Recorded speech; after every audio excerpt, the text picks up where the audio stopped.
Yo. Hey, yo. Listen. Welcome to another vainglorious episode of Gangrene, the Broken Pencil Booking Company, pro wrestling podcast infused with hip hop. Just let your soul glow. Just let it shine through. That Sahab over there is Mr. Burgundy. You know what it is. Hello to you all out there in internet land. You stay classy. This is the season for unpacking presents and joyous times as we try to predict in this wonderful world of this sport that we so know and love, of what's going to happen, who's going to get what, who's going up against who's going to land where, and out of nowhere, the shoe drops. Who had this on their bingo card? And then the other shoe drops.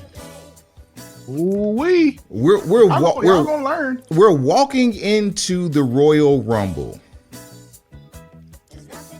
and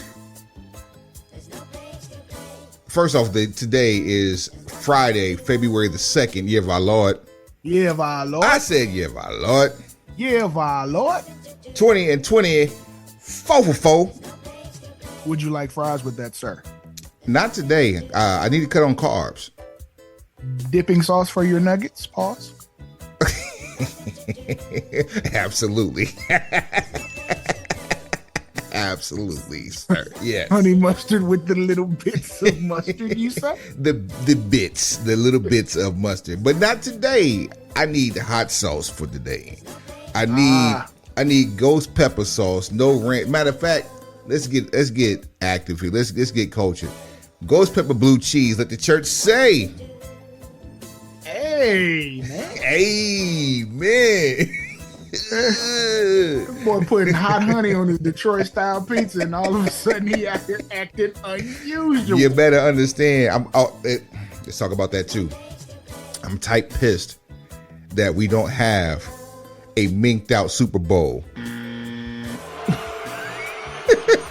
That's all I wanted. Explain to the people what you mean by it. That's all I wanted. Kansas City, great job. Lamar Jackson, you had one job. Jared Goff.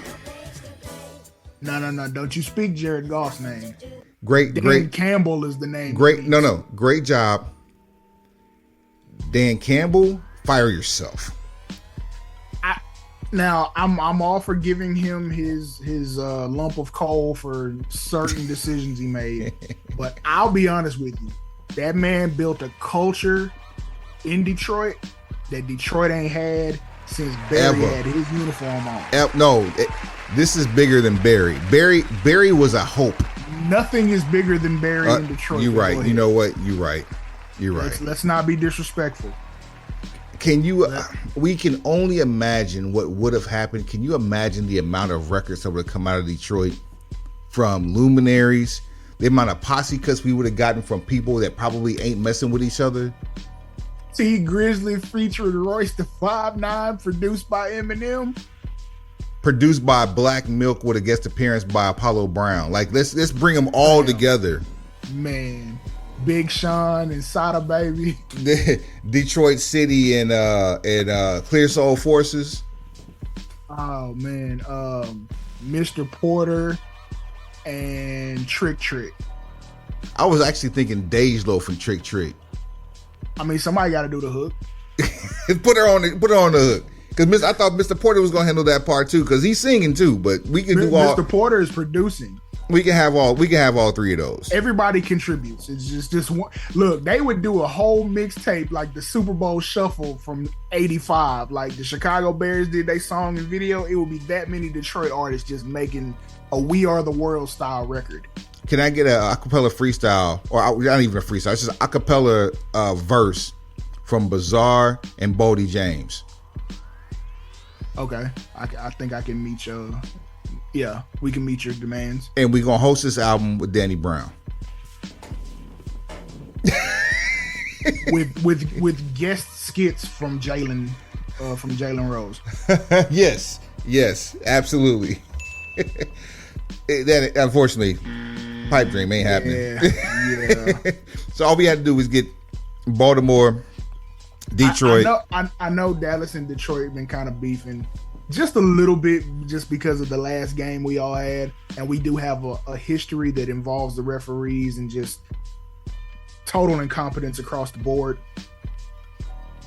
However, I know this is still an open wound, but that might have been the most epic choke job in NFL playoff history.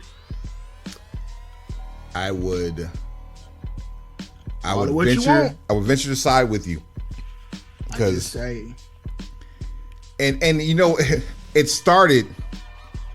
It didn't start with the questionable calls. It started with a string of bad luck. I mean, here's the thing. This Trips makes an appearance early. Here's the thing. This is NFL football in 2024 and 2023. Officiating is terrible.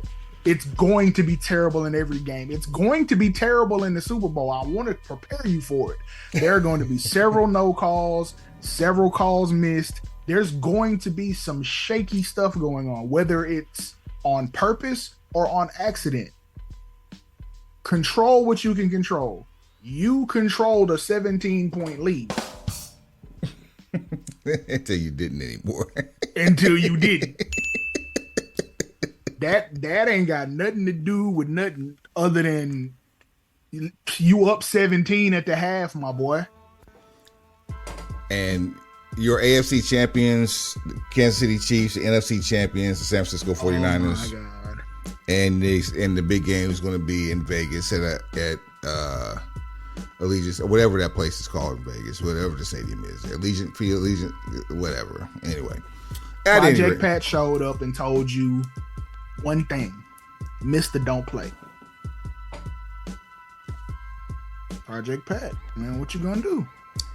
So back on to the shoe dropping. Yeah.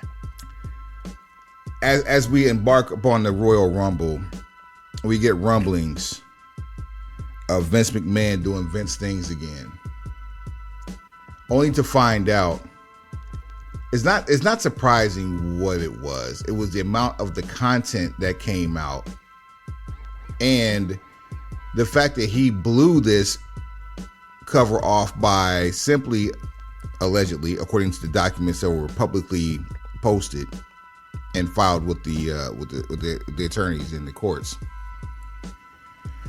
that he simply missed payments, which nullified the NDA, on top of violating Speak Out's Act. That's just or Speaks Out Act.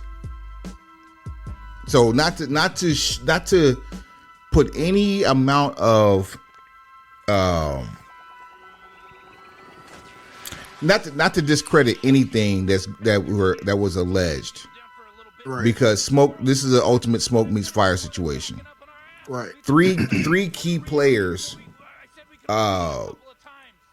two named, one implicated, but it's a draw your own conclusion. It's like find the missing piece of the puzzle. The only thing go ahead. Part of me wonders, because of what we know about the NDA and the fact that it's not an enforceable document. That doesn't sound like Jerry McDevitt. That doesn't sound like McDevitt work. We talked about Mr. McDevitt, and I believe he was still there, but on the way out when this started. He was definitely gone by the time this was filed, which was a year ago yesterday, when she was terminated, and this person being Janelle Grant, the accuser in this civil suit towards Vince McMahon and WWE, also including one Johnny Laurinaitis, aka Johnny Ace. I'm saying that mainly because, like, what crack staff of lawyers would assemble a document to essentially lock down and protect an individual of this stature, but the entire document is completely unenforceable? Like that's not even, like, record labels don't even do that. Like, record labels are known for some of the most ridiculously convoluted contracts known to man. Firm standing, though. Firm standing. They can enforce everything in it, even though regardless of what all the other jargon goes through, how many different hoops it jumps through, like, it's a multiverse of effery. If you've ever had to read one, like, it is literally a multiverse. And no matter what position you jump into it from, once you sign it, it's ironclad. I mean, and they can get simple, but the simpler they are, the less you're protected. That part. And apparently, this one was pretty simple, but again, because of certain terms and certain aspects of the allegations, it puts people in precarious situations. I'm just saying, that's a lot of money and a lot of status to be putting in the hands of somebody who can't write the document properly. I'll say this. We will not go into any of this in detail. Nope. I'm not reading this. It's available online. Do your Googles. It's there for you. That term is never more appropriate than right now. We could do your Google. We could do an entire show on this. This show ain't that. We've done entire shows that are side shows that have been much better than what we had here. In fact, we had a tournament planned for this week before this came out. Hey, look. Card subject to change. Forever. Card subject to change. That's the title of the show. Card subject to change. Look at me over here active. Circle gets the square. Hit the bell for yourself. Man, listen. Even this situation brought about a really, really innovative idea on our part, but Ooh. it's murky. It's super murky. So we got to figure out how to do it and make it entertaining versus making it, a hour-and-a-half documentary on debauchery. Say hello to the bad guy.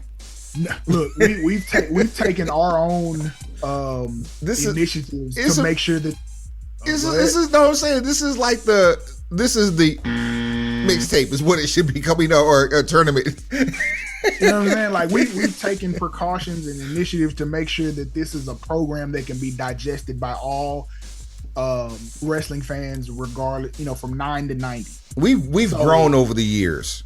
Very much so. Like we're like the Benjamin Buttons of wrestling podcasts right now. We still got the hip hop culture influence. We still talk our talk. We talk TV. We talk sports. We talk this pro wrestling. We do it clean up our act a little bit. Yeah, we do it. We do it in a way that's non-offensive, non-abrasive, but at the same time, we let loose and let you kind of get an inside scoop on who we are as people in real life, because this is what you get. Because for the pencil pushers who've been here since the beginning, you do know we went through a phase that resembled like early episodes of South Park. But man, let me tell you something. The level of nonsense in this court document, with us being fathers of girls, there are things that we need to say on both sides that you will never hear out of our mouths. We'll talk about it. It's therapy. We got to talk to your people, check in on your people. Ask them how they doing. Factual. If you feel the need to get some things off your chest and you want to be nondescript about it, let your sahab know that this is what this is. Me and Suave had this conversation earlier. We did. So we don't breach it here. Right. And we do know that there are a lot of people who have really strong emotions about anything that operates within the scope of where this particular shoe comes from. So in an effort to be sensitive to that, as well as, how we've cleaned up our act and made this a platform that, for the most part, everybody can listen to out loud. You don't have to have headphones or earbuds. You can listen to this at work or with your speakers on. You know what I'm saying? You can play this in the car. Maybe not everybody in the car is a wrestling fan or wants to go that deep into the weeds with it. But you could. But you could if you wanted to. We here for you. Henceforth, we just not going in. We not getting into the water. You know there's a shark in there. Stay out of there. That's just it. It's there to read if you need it. And two names are there. One name isn't. The one name that isn't, you can draw your own conclusion who it could be or who it's not. It's that We're simple. not doing anybody's detective work. I'm not combing through any clues. This is not an episode of Scooby-Doo. I don't drive a mystery machine. What did happen though was a villain got unmasked. And he would have got away with it. It wasn't for the meddling kid. But wasn't for the meddling kids and that damn dog. And that dog. Now, throw him under the jail, against the wall, drag him through the river. Shout out to UNLV. Whatever you feel like you want to do to make yourself feel better, have at it, because you're not gonna get any defense about it out of us either. Let's digest a couple of things here. In all of this, it's over on 3. 1, 2, 3. It's over. Through all of this, we have yet to see a bag dropped or fumbled because of allegations. Until last week, Slim Jim said, and I'm paraphrasing, fix this somehow or we out. But for now, no. We out. They didn't even wait to say fix it. They said we out. We out. We pulling funding the night before. And then they had to get him up out the paint. And once they got him out the paint, we back in. Conversations happened. A very disingenuous resignation from all things WWE and TKO board relations from Vince McMahon happened. And once that happened, on Royal Rumble Saturday, Slim Jim, they weren't sponsoring the entire PLE at this point. They were only sponsoring the championship match for the WWE Grand Championship. This is your daily acknowledgement. Tribal Chief, head of the table, reigning, defending, and still. One more for the good guys. I mean, it's what happens. Your Tribal Chief head of the table is still there. You'll be all right. You tough, right? Hey. And so is Roman Reigns. You feel me? You be all right. You tough. You got it. Don't even sweat it. Yeah, so. Chin up, stiff upper lip. Yeah, so that happened. What else do we get at the Rumble match-wise? We got KO and what we got out of KO and Logan Paul was classic Southern wrestling. As far as the finish, some people call that the dusty finish. Well, see, the dusty finish. There's levels to the dusty finish, but go ahead and give them the actual dusty finish, and I'll explain my comparison. So, I guess if Vin's gonna be the king of the NDA, the prince of the NDA, one Mr. Irvine, once upon a time on Monday Night Raw, won the World Heavyweight Championship from Triple H. Only soon thereafter to have to give the title back due to a referee's decision. Essentially, the dusty finish is a bait and switch. You get the pop of the title change, but due to something, whether it be outside interference, a knocked out referee, a second referee, international object. Yeah, any of those things, because this is professional wrestling. We can make it up as we go along.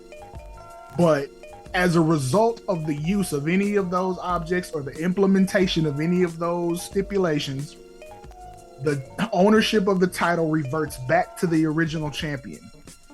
So you get the pop and the celebration of the hero, thwarting evil, but then you also get the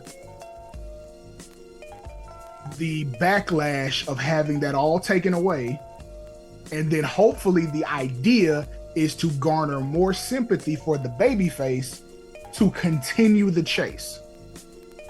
When used sparingly, this can be quite beneficial.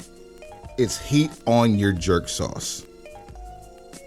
Scotch bonnet. When used sparingly.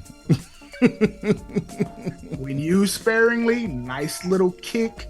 You get a little bit of extra flavor. Okay, cool. And the people want more. Again. Right. I'll come back and order this again. This wasn't quite the finish did not happen. Nah. What happened was it was a 2 count and Kevin had the exposed hand with brass knuckles on it. Referee saw it, stopped counting, disqualified Kevin Owens and Logan Paul. This is very mid-south, very mid-south, very world-class championship wrestling. Georgia championship, Memphis, anything south of Missouri, just over as far west as Texas. Mm-hmm. Yep, just you nailed it. Very southern. Very territory. It's very southern culture wrestling. This is house USWA. Show. Boy. That's why Memphis. I was saying Memphis. Say, do you know how many times Eric Embry got caught with the knucks on his hand after he done knocked out somebody from Skandar Akbar's clique? Didn't they ban the pile driver in Texas in USWA? I'm sure they did at some point. But they didn't in Memphis, and yes, it was Jerry Lawler's finisher. Say, you know, it's a whole bunch of stuff ain't banned in Memphis because of Jerry Lawler. Fireballs. Wait. Let's keep going. Yeah. Keep yeah. Going. Yeah. Keep going. Anyway. Next exit driver. The first match of the night, the Women's Royal Rumble match. Wasn't expecting this match to be as good as it was. I had questions prior to last episode 225. Go back in the archives. Do you Google search for that one? Check us out. Available on YouTube and all places where podcasts are served. We played a fun game. You know who ain't gonna win, and we talk about who ain't gonna win. I wasn't sure if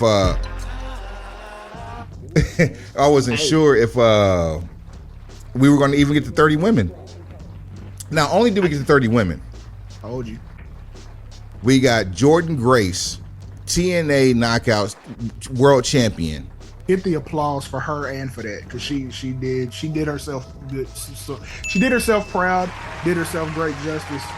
TNA Knockouts World Champion with a showing of a lifetime for someone who doesn't work in that company. This is not the first time it's been done. It's the first time it's been done to this degree. Right. Because she actually got action. Mickie James is the other one, but Mickie James is also a WWE stalwart. I mean, if she's not a Hall of Famer, she's going to be. Like, we can just call it what it is. Right. So it's like they redrew district lines and she just ended up at a different school, but she know everybody over here. And she was announced as TNA champion. She came in wearing TNA colors. Right. Her accolades were run down by Michael Cole, and Corey Graves went so far as to do the honors to say that that's who Naomi lost the title to. Solid. Cross promotion at its finest. Moreover, I even watched TNA last night to see what would happen. They showed clips of Jordynne Grace's trip to Orlando backstage, even action in the ring, and Michael Cole and Corey Graves' call on TNA on Access TV. What? If you gonna do it right. Call it stupid, call it silly, all you want to. That's Forbidden Door material right there. I like it a lot. As once said by an executive, like, we don't deal with the cliche terms for whatever door it is. That's stupid and silly. Even in a press conference with all this other stuff going on, he finds time to make sure that I thump you on your forehead. That's hilarious. Remember who started this? Remember who started this? Who started it? Then we gonna finish it. Jay Cargill shows up. We either have a match or we have a new tag team for me. I want people to stop sharing any meme that has that on it. I'm sick. Look, there's plenty of time for them to be the mega powers. I love it when I troll the best out of you. Look, just wait. Don't worry. Don't. Hey, just wait. I got a good one for you later on. Just wait. Take it from your Sahab, who on 225 told you we were getting Jade Cargill at the Royal Rumble. Matter of fact, I don't know how many episodes even before that I said, if you don't see her at Survivor Series, you will not see her until the Royal Rumble. You can go back 7-8 episodes for that one. Lo and behold, number 28, Jade Cargill. And what else did I say last week? I said at some point we gonna start the quest to get this money and get this money with Bianca Belair. They are the Spider-Man meme of the WWE right now, because we both said this 2 years ago that they are superheroes. They are literally walking superheroes. So, for that reason, I'm glad you said that. For those who read comic books and know how the game goes with that, they shouldn't start off as the best of friends, because that is cliche professional wrestling. You would have they'd end up being on the same page, being a tag team. It's like, who gonna fade them two? They end up becoming tag champions, and then by some fluke they end up losing the tag titles, and then one turns on the other. And what Shayna and Nia Jax thought they were, that's what Jade Cargill and Bianca Belair are in real life. You see, and I want to do it a little differently. I want them to start off as, I want it to be professional courtesy type animosity, where it's like, I know you got skills, but I'm who I am. Well, I know you got skills, but I'm who I am. It's so, I hate to draw this comparison, but it works. What happened with Cody and CM Punk the Monday before Mania? That interaction, how it was like, we aren't friends, we cool, but me and your dad, that's my guy. We were friends. And just understand that, this is business. We gonna cross paths and we gonna butt heads. And by the end of the promo, they were nose to nose. We knew what it was. Cinema. Yeah, it absolutely. It's 100% cinema. With these two, I'm looking at it from the perspective of, let's start off with, I guess, not sibling rivalry, but just a healthy competitive nature between the two. I've been here for a while. You just watch me. Right. Don't worry about what I do, old woman. My first match had Shaq in it. I go here now. Basically, I want that I go here now. I respect you. I love everything you've ever done, but I go here now. Work your way into your first match, because we're not stopping at one match. You get your first match off basically as a display of how athletic the both of them are. Just get about 10-12 minutes of pure athleticism and strength spots. Get that one out the way. You can always come back to it around SummerSlam, because we don't even know if they're on the same brand yet. To where eventually they've gone from competitive to contentious to almost outright blood feud. It could drag out. It could easily drag out. Easily. And then when they both have a common enemy, then they unite. You know who that common enemy is or will be? Who that is? A year from now, Chick Flair. Because even at 14 World Heavyweight Championships, one more as a dream match is a notch on the belt, even if a belt ain't on the line. So you can break the glass to get her into Mania and give her the spotlight if you want to. Triple threat, one-on-one, Jade Cargill, Chick Flair, healthy Chick Flair next March or April 2025. I'll take it a step further. If you want to have a common enemy for them, you've got 3 of the 4 horsewomen under contract already. Go get the 4th. Make some compelling television. I was certain that with Naomi's hair on her comeback, I was certain that Sasha Banks was going to be there. I was wrong. Boy, was I mistaken. All I'm saying is we can get to this money if you just let me walk this dog. So now, okay, you got 4. You just named the 3rd, and then you can pick whoever else you want.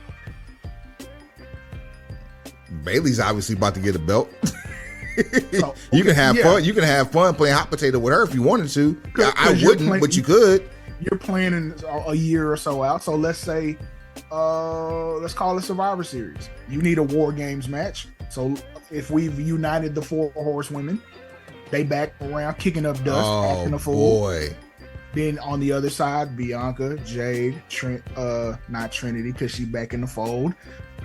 Sidebar, they got a match in the can that they're showing next week on TNA. Good for them. They're supposed to. Mutually beneficial. Absolutely. We'll let the pencil pushers pick the 4th. Pick whoever you want. Now's a good time. Who's going to be the 4th on either side? Show a Broken Pencil BC. What am I doing? We got 4 on one side. We need the 4th on the other side. Show at brokenpencilbc.com, brokenpencilbc@gmail.com. Matter of fact, you see Suave's little logo right there. Right there. Well, it's right there too. At Broken Pencil BC. I like the one up here though. It's a lot more visible. There, right there. So yeah, show brokenpencilbc.com, brokenpencilbc@gmail.com. That's at brokenpencilbc on everything. At brokenpencilbc on what? Everything. Now, any other points of conversation regarding the Women's Royal Rumble? Not really. I mean, if anything is to be believed from the formats that got leaked, I don't know what now, a month and a half ago, that showed who was gonna win the Royal Rumble. I mean, you kind of saw this coming. You know what's crazy was I didn't pay that any attention. I saw so many. Of course, most of them were jokes, but that the one that you're talking about, the one that was floating around, I didn't even pay attention to it. The one that looked a little more professional. I didn't pay attention to it. But I tell you what, I picked Bayley for all the reasons that nobody else did. It's the most surprising, but also the most deserving for someone who's that far at the top of the card. Nobody else, other than the people that we saw sitting on that floor, deserved to win the Rumble, especially not Becky Lynch. Like, you can hang that up. I would have taken Becky Lynch as a believable winner, but because she's done it already, she doesn't need it to get to the spot that we're trying to get to. Yep. I feel like as much potential as Jade Cargill has, I think they would have been too soon. Yep. Because like that's a heavy bag of pressure to put on somebody to where essentially your debut match is a WrestleMania main event. Oh, especially with what we had to talk about with the men's Royal Rumble. Big bag to carry. You see what I'm saying? Huge situation. Not saying that she couldn't live up to the hype, but like, where do you go from there? It's just like you already have. I was talking about. You have the expectations of the world already being given to you because of where you come from, how you've been touted, and you haven't even been seen on TV yet in that capacity. You got half the world wanting you to succeed so they can rub it into other people's face. You got the other half wanting you to fail so they can rub it in someone else. And then watch you go back because you did. Like, so slap yourself. We're not cut from that ilk whatsoever. But it's the same thing as making Bianca and Jade tag champs next week. It's like, look, where do you first go match from there? Yeah, we got new champs on SmackDown last Friday. They come in tonight, have a conversation, make a match. Nick Aldis says, okay, it's cool, and then all of a sudden now we got new tag champs a week later. Nah, we don't need 3 champions in 2 weeks.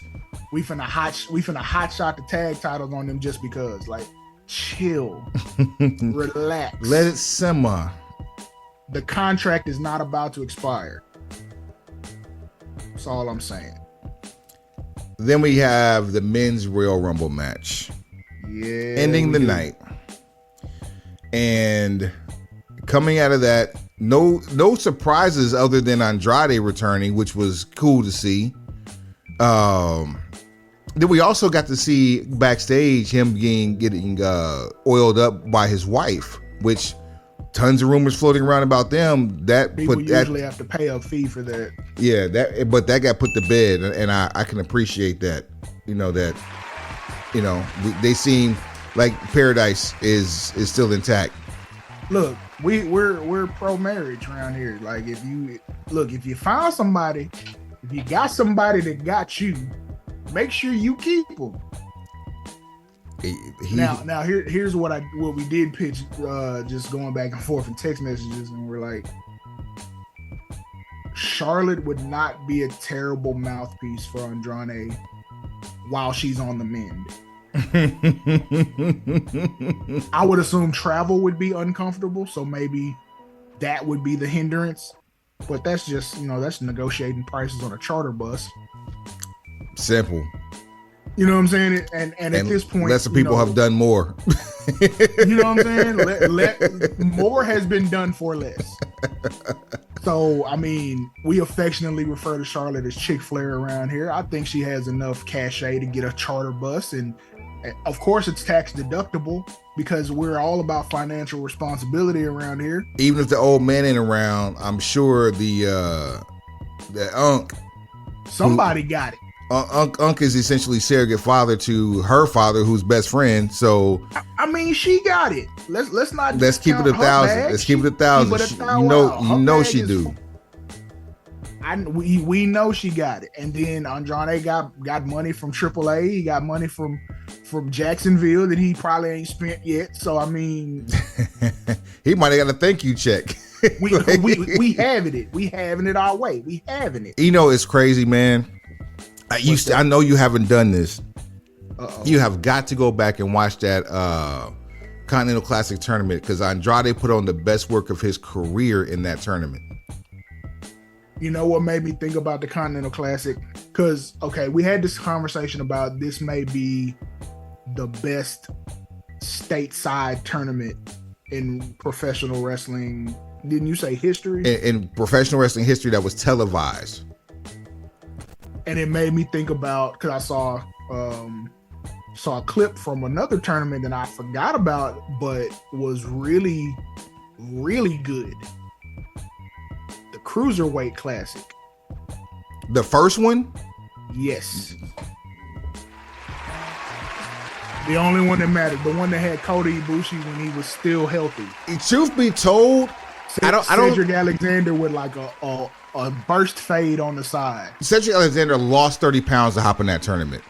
And you couldn't tell. He looked like Apollo Crews with a faux hawk. TJ Perkins. TJP acted up. Wasn't not well. Commentary by Daniel Bryan at the time. Zack Sabre was in that tournament. Factual. It was quite a few like heavy hitters. There were some names. Tournament. Lindsay Dorado was in that. Lindsay Dorado designed Bailey's ring gear, actually, I think. Nice. Well, according to her, so yeah. Yeah, that's okay. All right. But you see what I mean about that whole prisoner of the moment thing, like that tournament. All it takes is a couple Googles. Well, keep this in mind too, Suave. That was you had that as a predecessor to 205 Live, which right. That show was supposed to be built around Bryan Danielson and the greatest man ever lived, Austin Aries, That's when he was there. And this is also around the same time that the Black and Gold was putting on must-see PLEs. This is the tournament that begot DIY. Everything about NXT at that time was can't miss. We were watching 205 Live until we couldn't watch it anymore. The only reason 205 Live became what it became as far as flopping or dud is because you took it out of the compartmentalized environment that was Full Sail. Had you left it in Full Sail the same way that NXT was in Full Sail, that cruiserweight show would still be on. That's only part of it. The other piece of it is this. Neville, when he was about to lose to, or did he lose to Enzo? Enzo? Yeah. Yeah, we were already at that point. They were doing 205 Live like after Raw type stuff, or they would film it before Raw, after Raw, before SmackDown. It was essentially Rampage by the time we stopped. It checked out. It's overload. It's overkill. I know people like to get more for their money, but not on what is essentially a school night. But the NXT shows work like clockwork, 2 hours, unless you were filming 2 or 3 weeks in advance. But all you had to do was just go live every week, 2 hours, and then have the pre-show or post-show be 205 Live. It's really that simple. But when you get those concentrated crowds, like the crowds that were coming to Full Sail for NXT, those particular crowds they're attached to the product in a different way. So their fandom is a lot more exaggerated. Like, that's the crowd where if you get 2,500 of those people and it's staged correctly, 2,500 gonna hit like 10,000. Here's the bigger indictment. As much as I can appreciate you making me remember that tournament, the fact that I had to be polled to remember that tournament because of how bad NXT has become compared to where it was.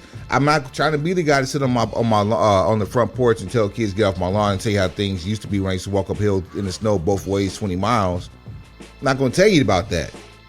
But we know that the Skittle is not the Black and Gold. I mean, that goes without saying. Period. Like, whether you mean it in a complimentary way or in a derogatory way, or not even derogatory, just in a I prefer this to that type situation. Like, they're not the same. They're touting Tiffany Stratton as she's recently been moved up. They're touting who was that, the prodigy, Roxanne Perez, Booker T's student, right? And they're Roxanne Perez I rocks with because Texas. But like Tiffany Stratton, like, you know, you're out of the same box.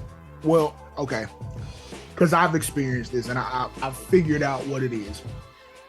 So once upon a time in my life, I was very much in a almost new artist, new talent discovery mode as far as the music I would listen to and where I would get it from.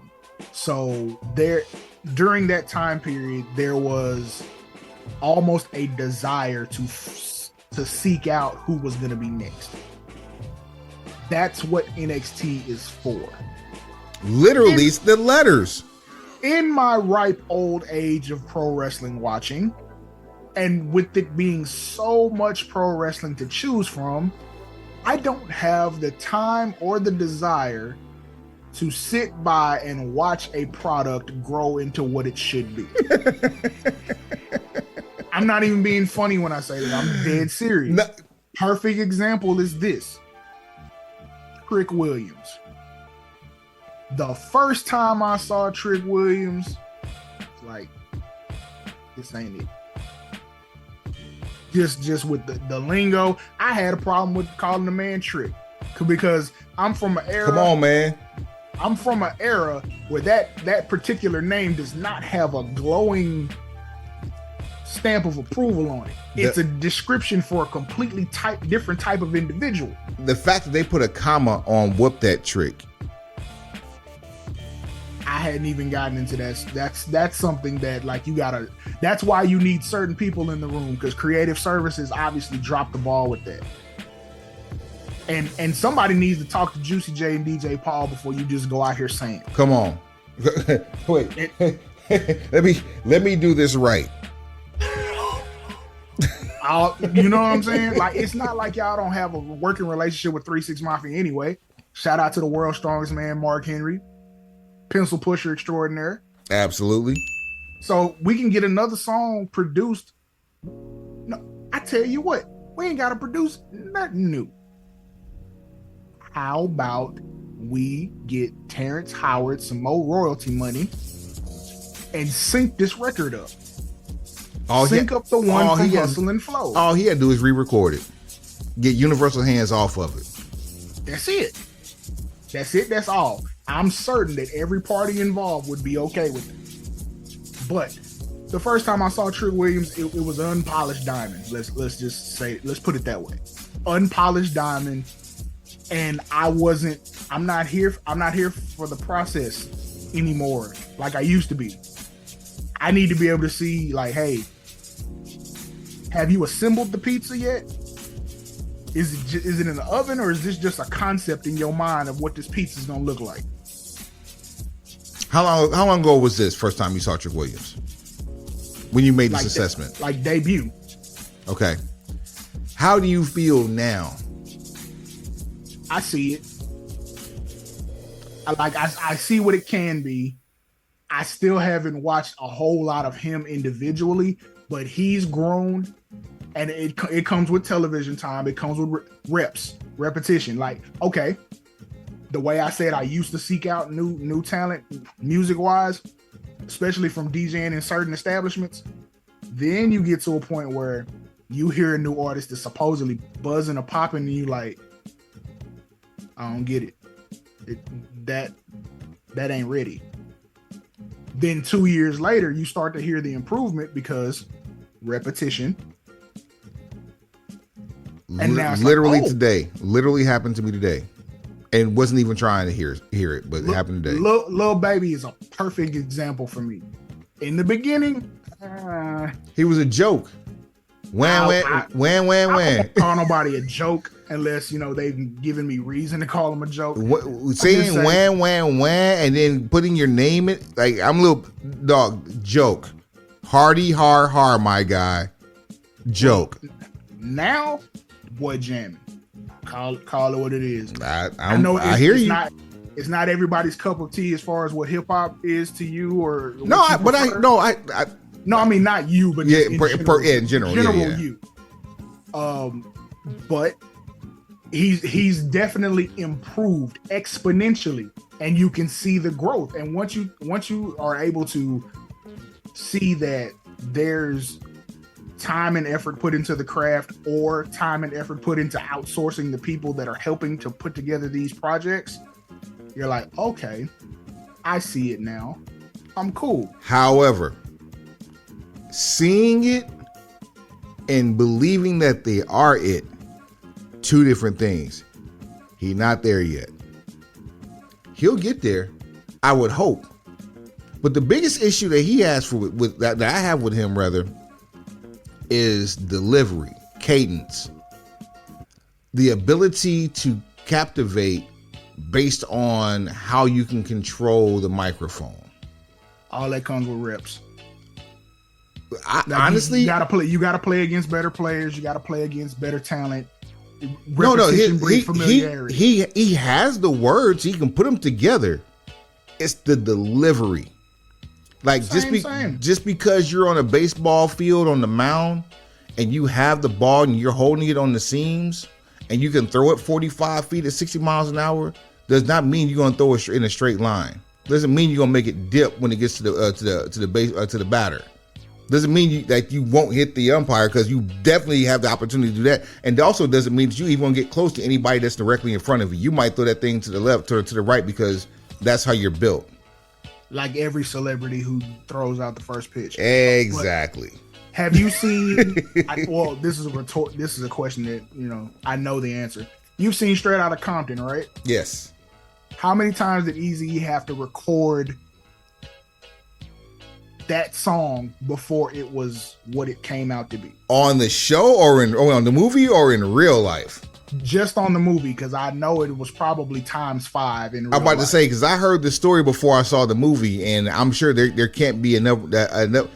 If how many lines are in that song? We'll call it 48.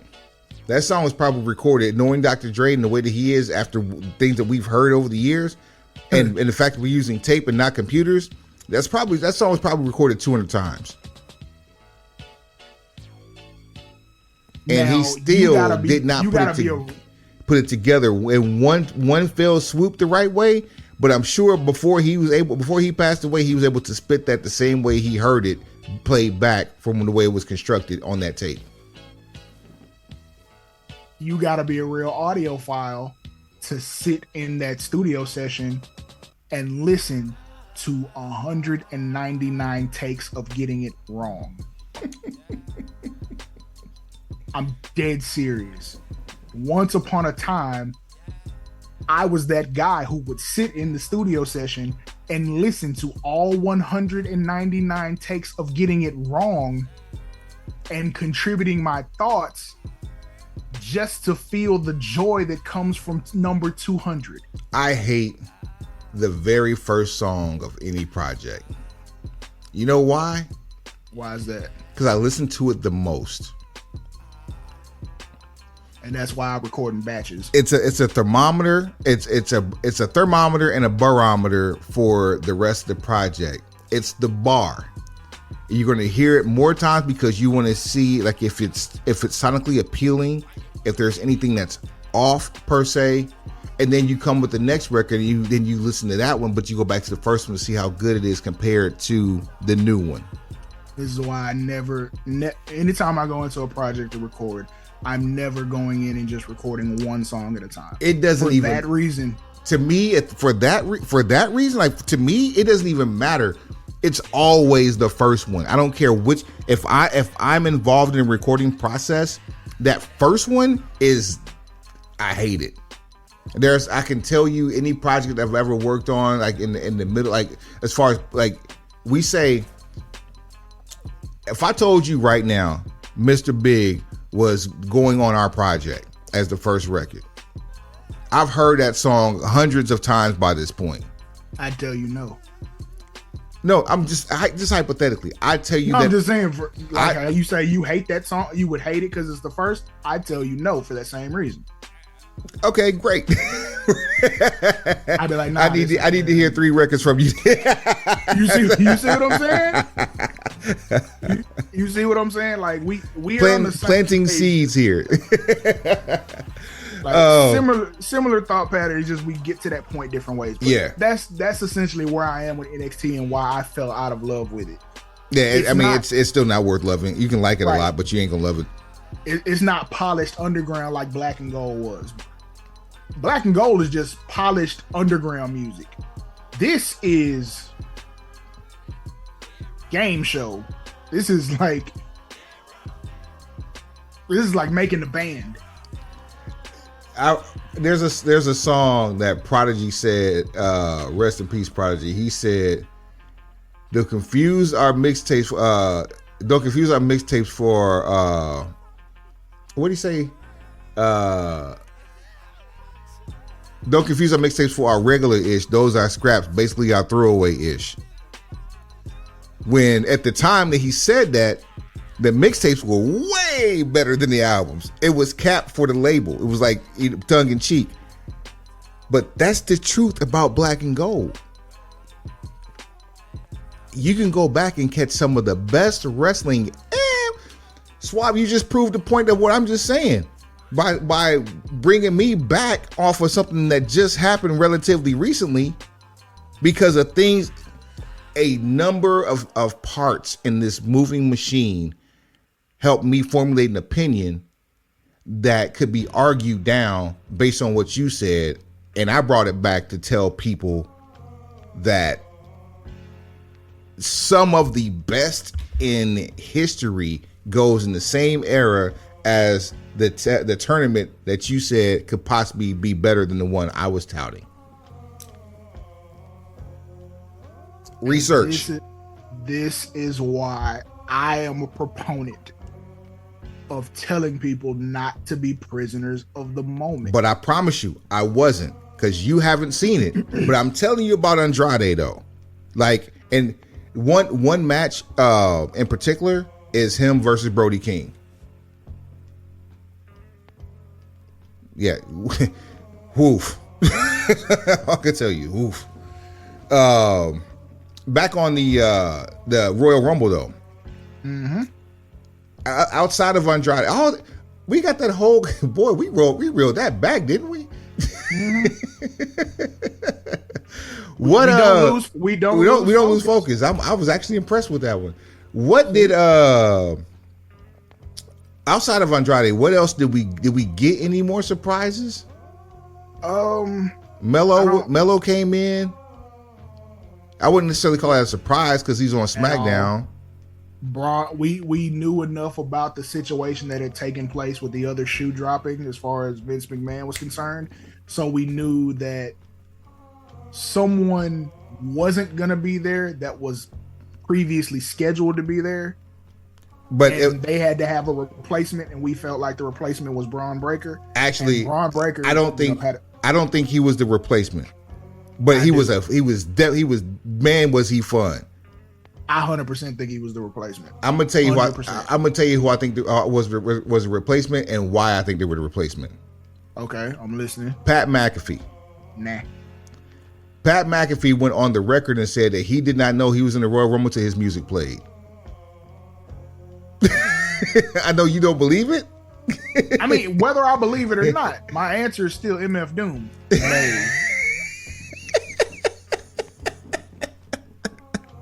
Nay. And I'll tell you why. The person that Braun Breaker replaced was scheduled to have a program with one member of the Judgment Day, and potentially there was always this conversation that person would have a standing engagement with Walter. Yes.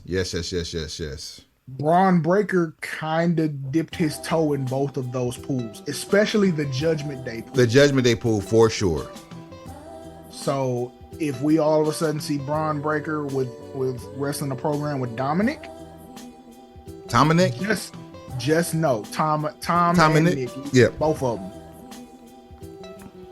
Once you see that, it'll tell me everything I need to know. I think Pat McAfee, that might have been like a cool 22 fake out, something to do, I guess, because this is a more, what's the word I'm looking for? It's a more active ecosystem in WWE now, and then things are going to start happening a little bit more like they do in real sports, and happening a little more, maybe a little of the black and gold NXT influence. You're gonna get some stuff like this sometimes. Like, you're gonna roll the dice. You're gonna try something on the fly in public. I don't think he was the replacement though at all.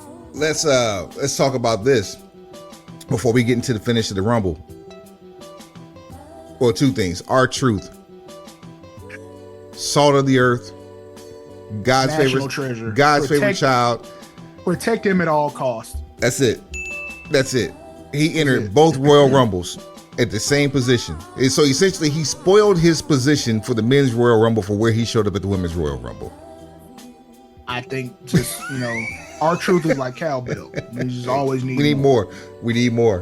What I'm sad about is we didn't get any more stunts from Kofi. It seems like we've run out of things for him to do, and he's never won a Royal Rumble. And I understand at this point we're probably too far gone to ever get that. And next year he actually will break the record for most Royal Rumble appearances. And depending on when he retires and when the Miz retires, that would depend. That would be debatable on who would actually end up with that record. But do we need to keep trotting him out there knowing he doesn't have an opportunity to win? I say hell no, because that's an easy way to end up losing. Like, or getting hurt. Like, remember we saw whoever that was. I don't necessarily have the reservation that he might get hurt. It's more just the fact that, like, okay, I don't want to see Kofi reduced to filler. Same. If the Royal Rumble was a 30-track album, I really don't want a whole lot of album fillers. And at this point, if you're not doing anything major with Kofi, and you're not going to have the stunt, which is the equivalent of a great skit on an album, don't just put out a filler just to say you did a record like this. We got to go and take a look at some of the, if not all of the Royal Rumble, just the cards. We don't need to go back and watch them because, I mean, we're talking like we're literally 37 hours of programming and change if we do that. But we need to take a look at the deck, the card, and see where it went off the rails that the entrance to the Royal Rumble did not have a potential to win it. Because I'm sure in 1988, when this thing first started, I don't think anybody predicted Hacksaw Jim Duggan to be a winner of a Royal Rumble, especially considering Mid-South was one of the better territories when it came to doing battle royals. And I don't think he ever won one there because there was always people like One Man Gang and Kamala. 88 was a litmus test. Absolutely. Right. It was going against the Super Bowl. It was on USA for free. You see what I'm saying? So it's a concept. So in the event that it's a concept, number one, the champ wasn't in it. Man, ever. There were no stakes on this. It was just a battle royal with a different entry concept. So that's probably the outlier. Once they figured out the formula worked, you get 89, which is in Houston, actually. It's at the Summit. And you get, I want to say, didn't Big John Studd win that one? Number 2, I believe he did, which that was the first actual pay-per-view Royal Rumble, correct? Exactly. So that's litmus test number 2. 1, the concept works. 2, the concept will play in a pay-per-view format in an attempt to make money. And what happened after that? At 90 and 91, guess who in it and guess who won it? The champ. The champ is in it at 90, wins it. 91, wins it. 92, someone became champ for winning it. And not just someone, the someone at the time. With a tear in my eye. This is the greatest day of my life. That man said that on camera, and I believe he had children at that point. He had a few. I think he had two. No, I think he had two or three at that point. Two for sure. 1 for certain. 2 maybe. He might have had 1 and 1 on the way. Who knows? Yeah. How?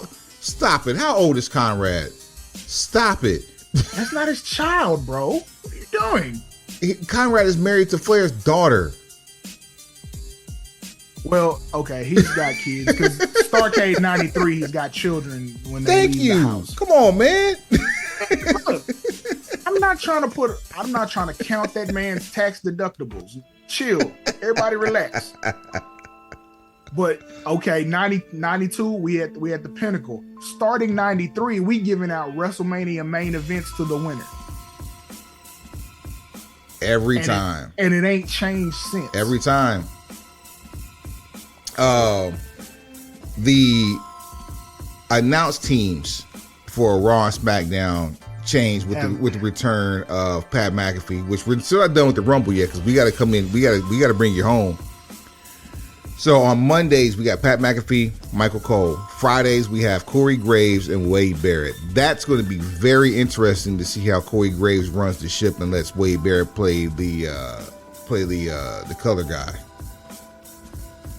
Because that is interesting. I don't think I've ever seen Corey Graves actually man the ship.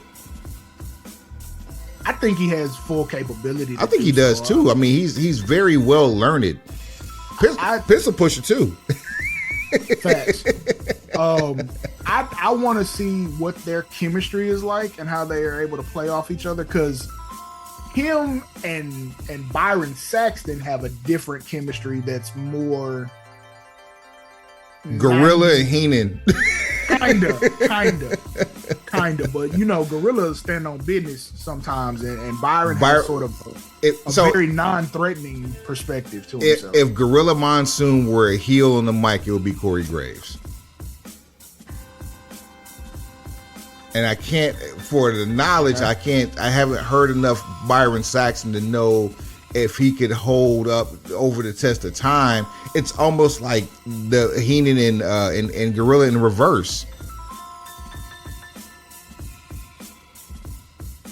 I don't dislike Byron Saxton's commentary style. It's just very vanilla, white meat baby face. Vanilla. So plain. I mean, he done fired up a couple times, and it was funny when he did it. But I mean, we'll just wait and see. Yeah, we'll everybody is where they should be. I know Mondays is gonna be hilarious. Yeah, because it was hilarious this week. Yeah, Pat McAfee was in his bag, and he's slowly running out of F's to give. Michael Cole is in his bag where it's like Michael Cole don't have nobody in his ear anymore. Every time someone removes the microphone to get Michael Cole's ear, you know Michael Cole gets loose, and he's a fan of his work. Actually, I'm sorry, he's not a fan of his work. He's a fan of the work that he's looking at, and you could hear it.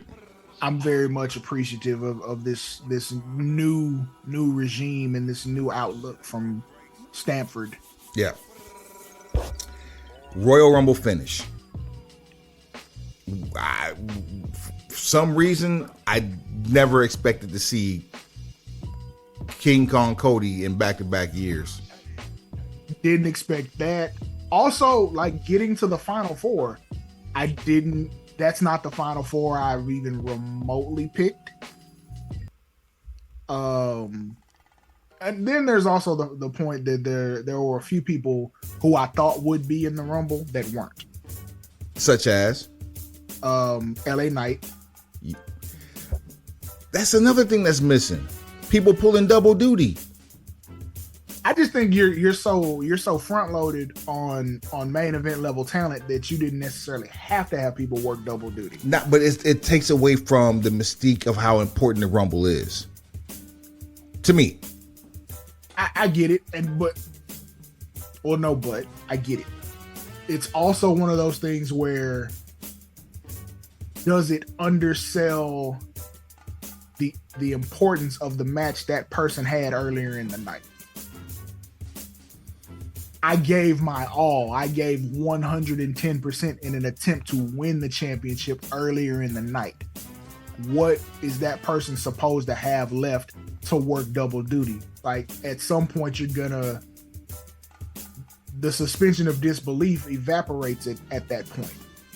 If you come out there and just you come out there and play the hits after you went through a championship match. Right.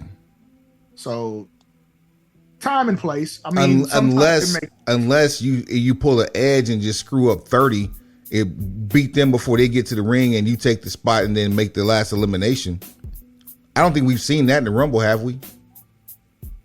Where someone stole somebody else's spot? Was that 19 they tried that? With whom? No, it's Nia Jax beat up R-Truth and took his spot. In the women's Rumble, yeah. But I mean, in the men's Rumble, the men's Rumble. But I'm talking about as far as actually doing it as like retribution. I know what you're pitching though. Yeah. I do. Like when Edge smashed Kofi's head into some stairs. Didn't he do Kofi and Rey Mysterio? Because I want to say he did that twice. It's very much possible. I mean, you save it for the right time. Yeah, it makes total sense. Okay. Winner Royal Rumble, Cody Rhodes. The biggest story coming out of that, though, not being Cody, is CM Punk tears his triceps in the match. Unfortunate accident. What I have a problem with is the contingent of people out in social media land who call themselves celebrating a man's injury because you're picking sides in a fight that this you weren't in. This is business that I'm standing on. Continue. Just, I mean, there's not a lot of extra to put on it. It's like that's sucker behavior. That is the lowest of the low. We're not campaigning for anybody to come up injured. That's not how this is built. Yeah, that's not how this is built. That's not standing on business. So to, in some backhanded way, try to celebrate that because you want to see him humbled because he didn't play fair or play nice with somebody else that you like, that's corny. I'll tell you what's cornier than that. What's cornier than that? Shouts out to Drew McIntyre for becoming a microphone savage. I say all of that, and then we end up with Drew McIntyre. But Drew McIntyre is getting paid to do that. I'm coming back to your car. I had to step out to use the restroom, but I'm coming back to your car right now. Drew McIntyre stated that he prayed for CM Punk to get injured. Quote, I prayed for this. Savagery. However, I don't need you, pencil pusher, non-pencil pusher, fan, casual fan. You know how we feel about the casual fan. Don't need you championing the words of someone who is in a combat sport that is designed to entertain you. I don't need you to be the poster child or the banner waver, the flag waver for a degenerate who at the end of it all is not even that. I found more hilarity in Drew McIntyre praying for an atheist than I do disgust. There are levels to that joke. Than I do disgust for you for championing the words that Drew McIntyre said to CM Punk about his injury. Slap yourself. You're not Drew is being paid rather handsomely to deliver these words. And it's very possible these may be the last words he speaks on WWE TV for a little bit. I'm totally against. At this point, I am not willing to think they're going to let him walk out. His character, his story they arc, shouldn't. They giving him creative. Do you know what now obviously this is a new regime, but in past times when people are finishing up or they haven't come to terms on a new deal, either you go to catering or you go to sleep weekly for 3 seconds. We saw that for almost a year with the same person about 12 years ago. So the fact that you are being given main event material to work with, you are one of the most compelling characters on the roster. You are one of the reasons that the roster is so front loaded with main event talent. You gonna leave that right now when the whole scope of the building is changing. So we're not dealing with old regime as far as who gets picked to do this and who gets pushed into this. It's like it's a different coach. There's a different head coach in town. So whatever was going on before that is not what's going on now. And you have this new creative to work with. It's so good that I have personally dubbed it Drew McIntyre's Nasty Work World Tour. Because he is out here doing some nasty He's doing some really gross work. He is despicable. That man came out there and gave a heartfelt setup to the punchline and then said, I want you to know, I prayed for this. I prayed that this would happen to you. Then went to social media and posted the meme games of his head on another person's body who was crouched down, jail photo style, chunking the deuce over someone's grave. There was another one of Punk talking about tearing his triceps, and Michael Jordan with a laptop looking at Scottie Pippen let his head. Someone, you didn't come up with this on your own. That's not even your culture, so to speak. So I know. No. Here's what I'm saying: the act of trolling on social media, not Michael Jordan himself. No. We're on the same page. So that's not of your culture. Had it been, you'd have pitched it and probably tried it already. Someone has taken the initiative to make sure you have quality material. You are figured in, as the old timers would say. I think if you were to bail now, monetarily, you'd probably benefit from it in the short term. Long-term play, he can set himself up to be very comfortable for the rest of his days. All he has to do, because at this point, you're looking at one big payday and probably one humongous show that you would be a part of. Then what? And you know who's helping him be more prone to a bigger bag thanks to their chicanery? Who that? Oh boy. I wasn't going to do this today, but I have to. Oh hell. Yep. Normally I even play it with music playing, but this time you got to get the full effect. Because I just saw the whites of your eyes, Undertaker. Suave, when I tell you this one, it's going to stick. No, it ain't. He is no longer Kung Fu Panda. The lies you tell. Oh, but just you wait. Kung Fu Boo Panda. Pencil pushers, like, rate, subscribe, tell a friend, tell that friend again, tell that friend to tell a friend. We're not done. We're not done. I'm done. I'm done. So you're gonna add culture appropriation to the Kung Fu Panda. Nah, I'm good. I'm out. I didn't do it. You're perpetuating it. Maybe. I'm out. I ain't here for this. I hate to do. I'm sorry to do this on Black History Month. The reason, if you don't, if you see what I'm saying, if you don't, this is what you do to Black History Month. I'm disgusted at myself. I'm disgusted. Understand? Nah, I don't want to. Understand? During Monday Night Raw, Cody was making or about to make a statement regarding the his choice that he obviously picked at the Royal Rumble by pointing to him. He said in the press conference, this is a done deal. But you got Seth Pander,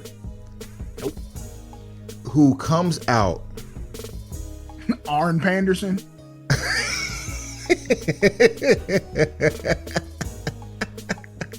Pander Mahal.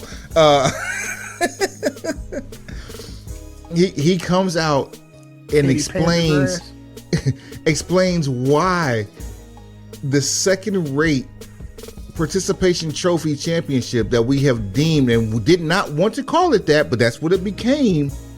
It was slowly turning away from that with the advent of who may be taking it over. Here we are, Suave, listening to why Cody should beat someone or challenge someone he had beat 3 times already previous to now, since returning to WWE. One time in a cage with a torn pectoral muscle, mind you, and had the nerve to say, not only is this title, and I quote, for us, by us, hence my calling him Kung Fu Panda. I know where you got it from. This is for the pencil pushers. But then he turns around and says, that's not even the title that your daddy won. It's this one, the World Heavyweight Championship. Why would you want that one, the Hollywood title? Yeah, that's cute or whatever, but Because the Hollywood title was the one that was printing money forever. The reason why there's bags in this business is because of the Hollywood title. Are you crazy? The reason the pacifier title exists is because you couldn't get the other one.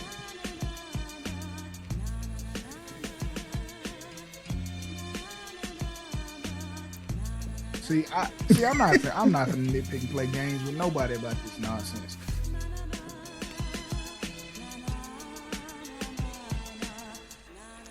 You don't get a participation ribbon for coming to work, and we've said this on numerous occasions. You want to be the workhorse champion, then wrestle Walter for the Intercontinental title.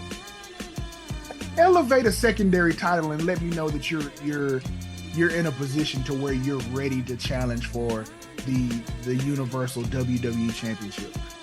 At the end of the day, who are they sending on these press runs when they're going to the major outlets? Who's doing Jimmy Kimmel? Who's doing Jimmy Fallon?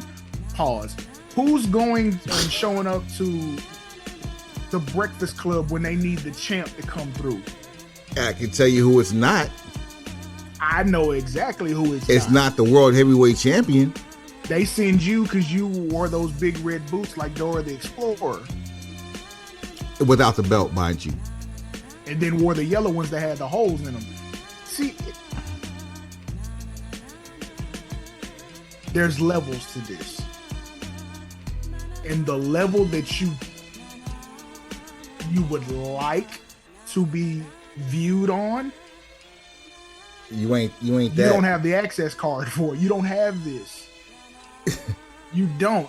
And in every situation where you have been propped up to be that guy, it either falls flat or you fall under the pressure.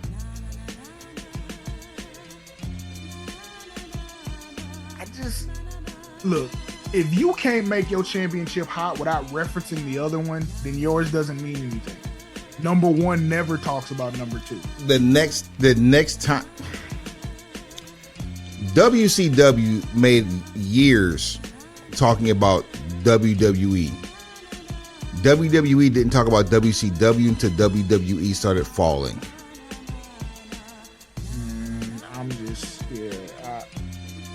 Man, you wasting time. Like it's a cute side mission that Cody's gonna think about it, but there's nothing to think about. I really hope the side mission, or attempting to start the side mission, trying to find the safe house where it begins, is how he loses his title to Damian Priest before WrestleMania. I really hope that. That's who we need to be green lighting. Like, nah, no, absolutely. And please give Damian Priest that cash in while he has his tag team title. We need that.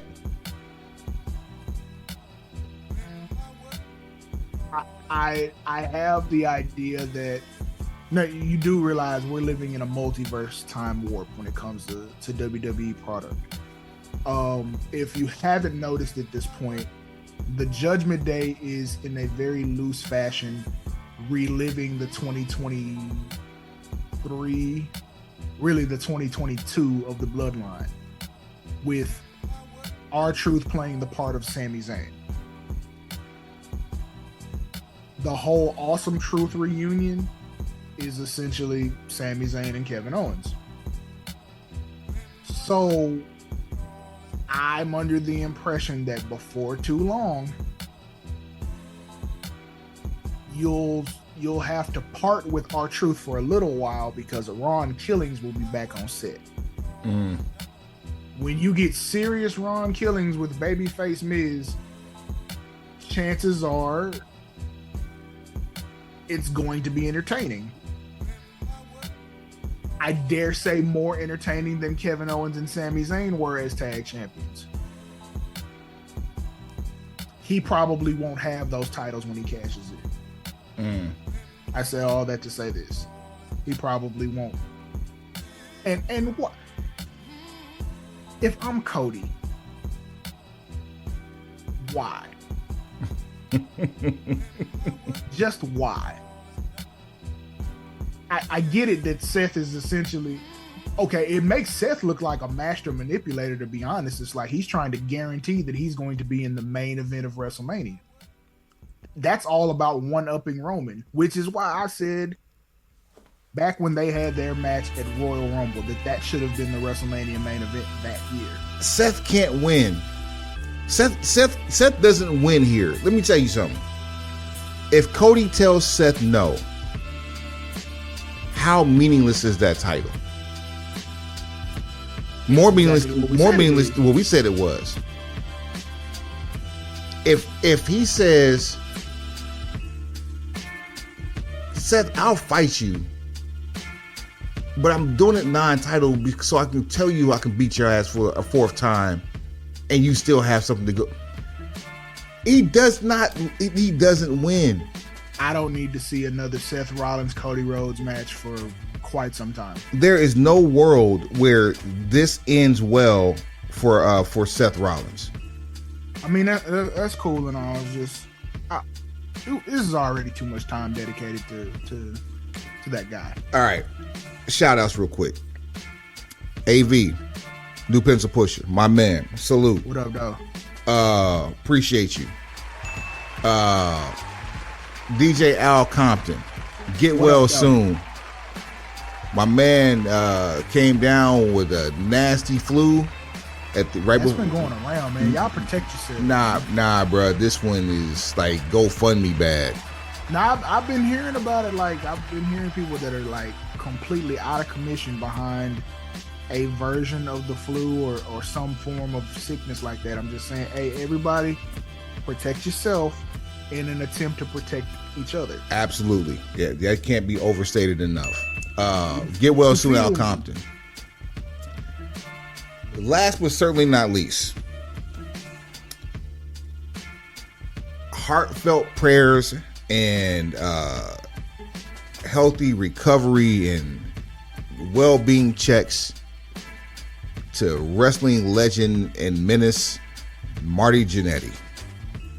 Oh, man. This man was told that his leg with the injured ankle needed to be amputated after years of just damage taking its toll. And he was told this, if I believe the story is correct, the day after he heard his brother have his sister die in his brother's arms. Bruh. That's a lot for 1 week, and that was only in back-to-back days. Marty Jannetty, get well in all facets very soon. Suave, what else you got? We've officially commenced our WrestleMania Rewind series. Yes, forgot. Thank you. So this week we watched, prior to the Royal Rumble and the week leading up to this show, we've had opportunities to go back and watch WrestleMania 37. Shout out to the gang members that are participating in this, watching with us. Ingram Phillips doing it with us. Yep. Both members of the gang, they're doing this right along with us. We'll figure out how we're gonna do these recaps. No, we're going to do something right now. I'm going to do a randomizer right now. So keep talking, because I'll give you my recap here shortly. I guess biggest takeaways from watching. Ironically enough, the first face you see once night one starts is Vince McMahon. Take that for what you wanted to. It's the first open air gathered WrestleMania post pandemic. Seeing Titus O'Neil and Hulk Hogan try to co-host is weird even now. Hearing Hulk Hogan booed by his hometown crowd and Titus cheered, oh boy, is hilarious and deserved. Samoa Joe is phenomenal on commentary. Hidden gem. As I've said before, phenomenal on commentary. What else? Logan Paul and Kevin Owens and Sami Zayn have been joined at the hip since 37. Since 37, and I mean it's only been 3 years, but that look at what's happened in those 3 years. What else?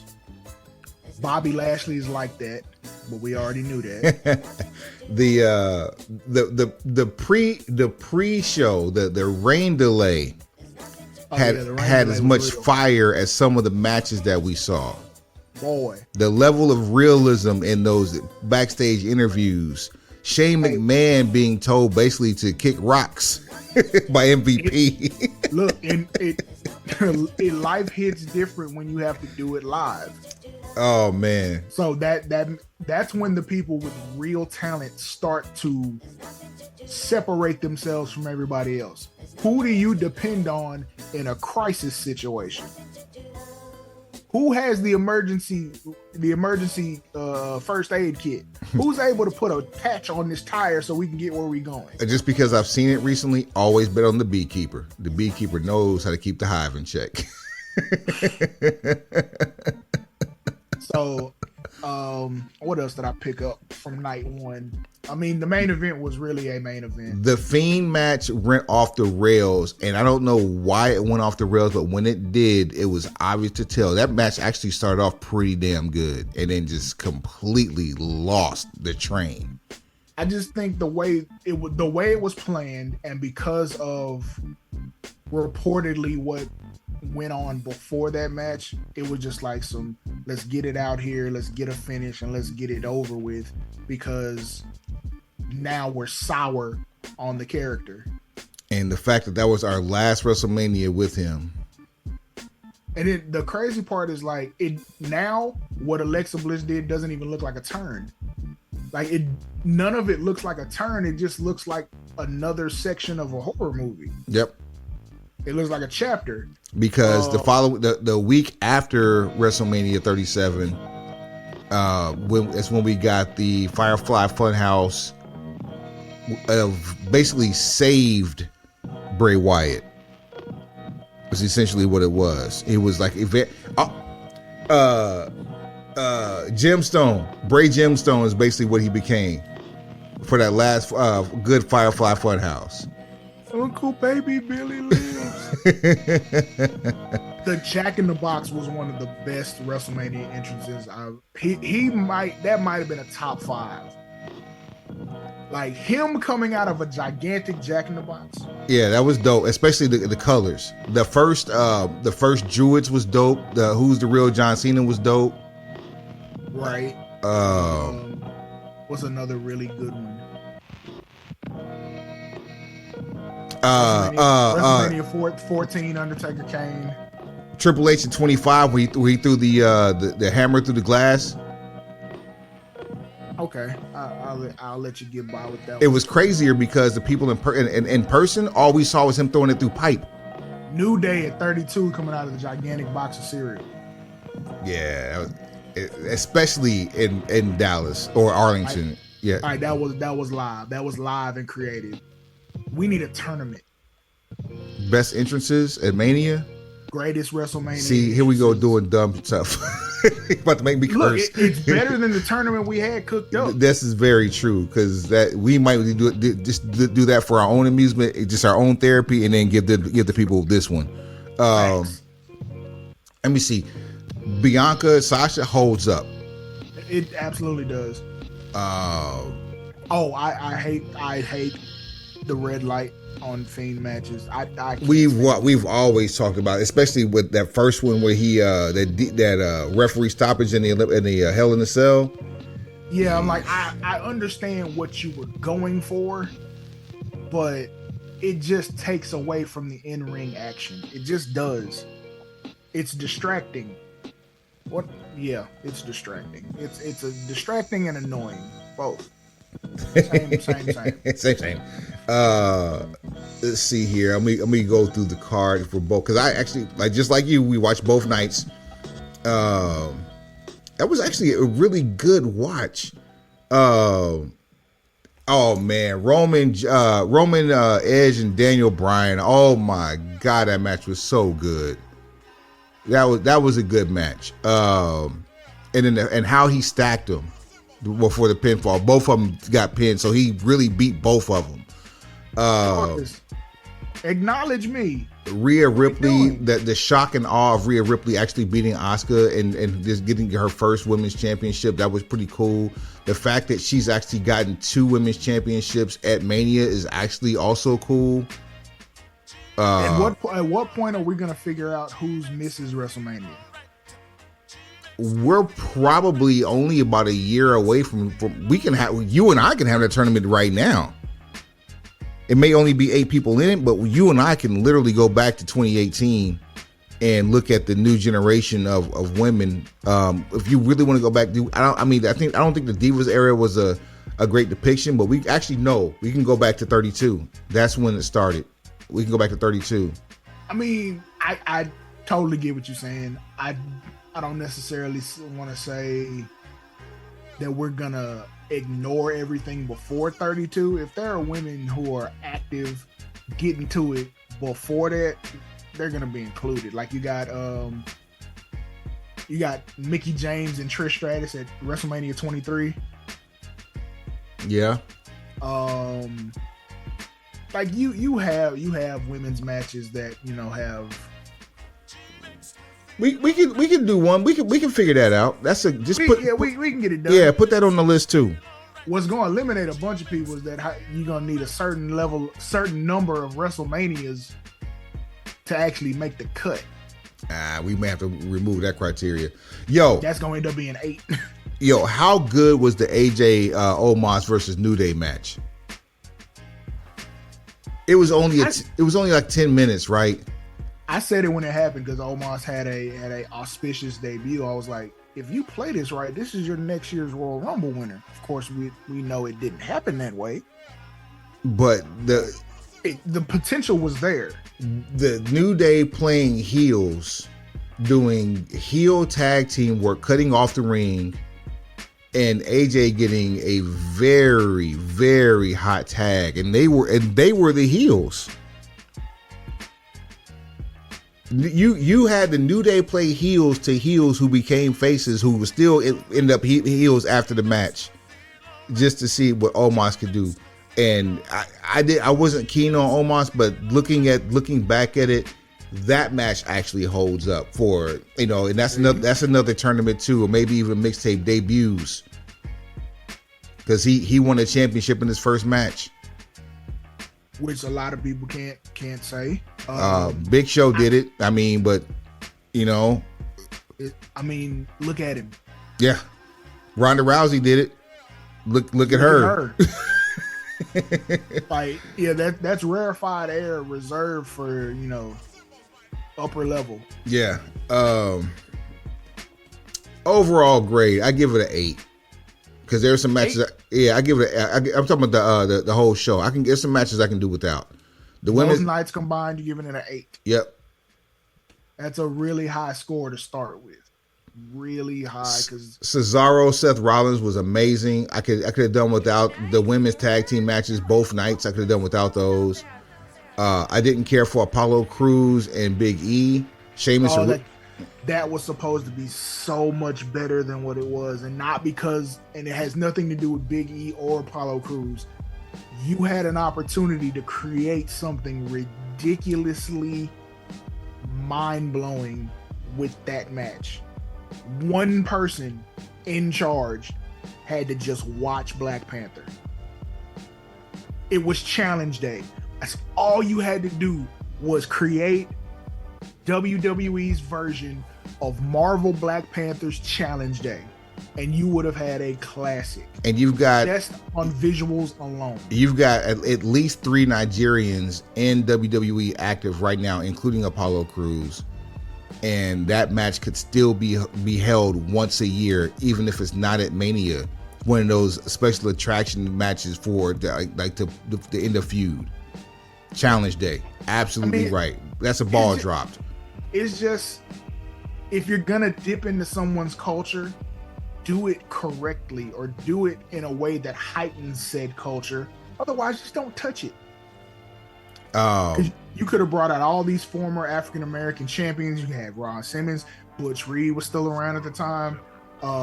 Just all of these, man. Tony Atlas. You could have brought back all of these historic fixtures who happen to be of the same ethnicity, and those are the people who are.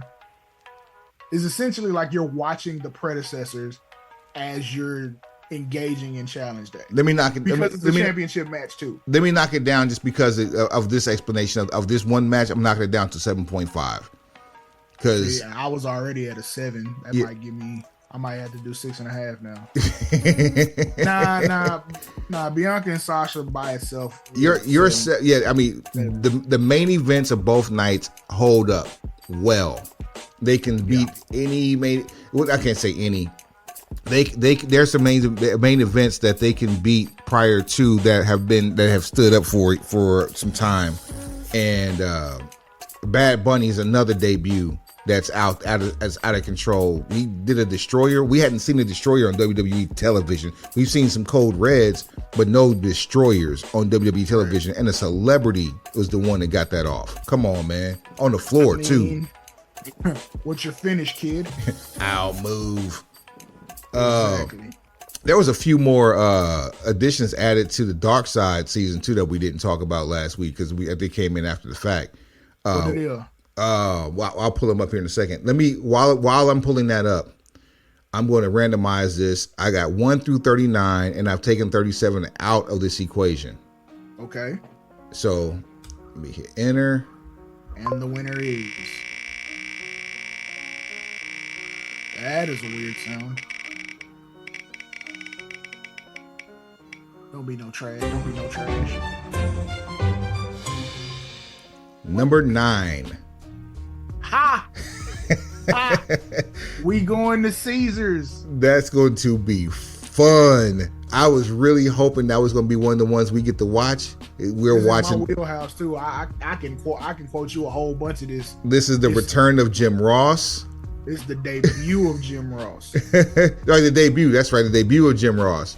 Jim Ross, Bobby Heenan, and Macho Man Randy Savage on commentary. Because that Shivani it's funny because he came in and then he left to go back to WCW, and then Jim Ross comes over from WCW. Yeah, there's like a 3-year span between, because Tony Schiavone is still in WWF in 1990.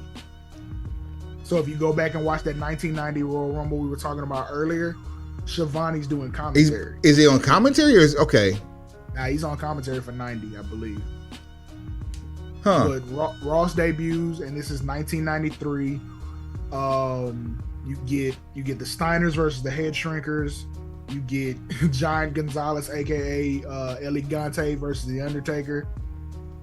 Take it for what it's worth, because it is a part of the streak. Right. Matter of fact, that's the third victim in the streak. You get Shawn Michaels versus Tatanka, and don't sleep on that. That's one of the better openers in WrestleMania history. You get Yokozuna versus Bret Hart, and then you get a bonus match of Good Try Terry. Oh God! Versus Yokozuna. It doesn't last very long. 20 seconds, bruh. It's a shocking ending to a WrestleMania. Stuff like that wasn't happening at the time. But yes, go enjoy it. Hit us up on all the socials. Let us know what you think about it. We're gonna come back and break it down. Roll through it, grade it. Here's something I didn't know that happened at that at that WrestleMania. The story about the black eye? Nah, there's a dark match. Oh, speak on it. Tito Santana takes on a hometown guy, Papa Shango. What? This man got his WrestleMania debut in Vegas? Are you kidding me? That man stay winning. Stay winning. I don't know why I feel like somebody got cut from WrestleMania 9, because like on the Coliseum home video version, you get all the way to the end and then there's like a disclaimer screen that says, I guess due to circumstances beyond their control, such and such match didn't make the card. Basically, you got cut for time. but maybe on the video. What's that again? Maybe on the video. I don't know if it actually happened in person. No. I'm not saying the Tito Santana match was cut. There's another match. No, that's what I'm saying. Maybe on the video. So he had Tatanka versus Shawn Michaels, Steiners versus Head Shrinkers, Doink versus Crush, Razor Ramon versus Bob Backlund, Money Inc. versus the Mega Maniacs, Luger versus Perfect,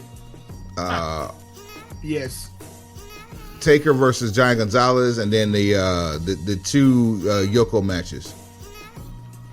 Man, there was a whole lot of gang activity on there, man. You had Samu, Fatu, and Yoko on the same card, and then you had Papa Shango open things up. He's probably back there setting up all the drinks.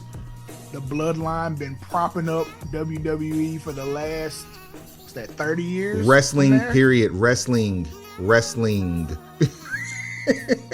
Get that. That man was the WWF champion, propping up the business. Man. Let's see, Dark Side of the Ring Season 5. We told you about a few of these. Let me run them all down for you. Chris Adams, Sensational Sherry, Terry Bam Bam Gordy, Black Saturday, Chris Colt, Sandman, Earthquake, Harley Race, Buff Bagwell, Brutus Beefcake. I know who Season 6 gonna be. Who? Old Man River. The whole season. The whole season is on him. It's on me, baby. Whole season. Oh, man. Start to finish. Yo. I really want them to make like a shout out to FX. You saw the trial of OJ Simpson? Yep. Where Cuba Gooding Jr. is playing OJ and John Travolta's playing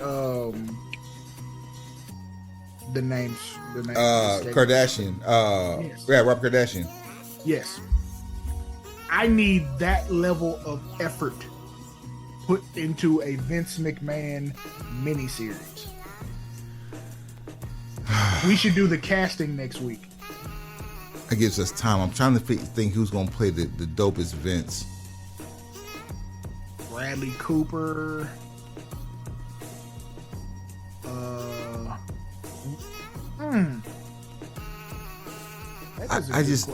Tryouts would be get mad and say damn it. Or better yet, come here. No, sir. Under no circumstances will you perform Sweat of My Balls tonight. If you stand on business, you know what follows. Come here. Suave, take him to the house. Pencil pushers, like, rate, subscribe, share, tell a friend, tell that friend to tell a friend, and then tell that friend again. Heads up, pencils down. I will never say down there again.